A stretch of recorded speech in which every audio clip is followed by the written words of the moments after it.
Hi, I am Palma Sundar from Lexis and Company. Today we talk about what is abatement. In common parlance, the word abet signifies help, co-activity, and support and incorporates within its ambit illegitimate reason to commit the crime so as to bring an individual abetting the doing of a thing under any of the conditions specified under section 107 of the Indian Penal Code.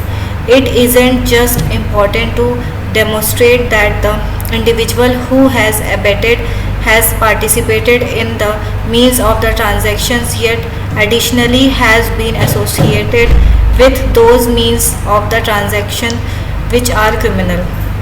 Now, what is abetment under IPC? Abetment is constituted by instigation a person to commit an offense or engaging in a conspiracy to commit it or in intentionally aiding a person to commit it.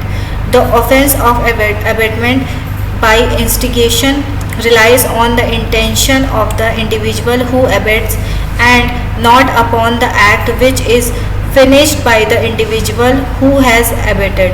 The abatement might be by instigation, connivance, and purposeful aid as given under section 107 of the Indian Penal Code. However, the words articulated in an angry state and omission without any intention cannot be termed as instigation.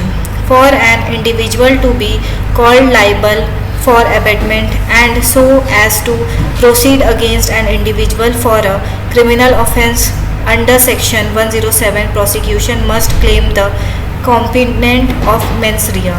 Negligence or carelessness can't be named to be abatement in order to punish the liable and according to the arrangement of a penal laws. Thank you all. If any of the doubts regarding this topic, please let me know in the comments. Thank you so much.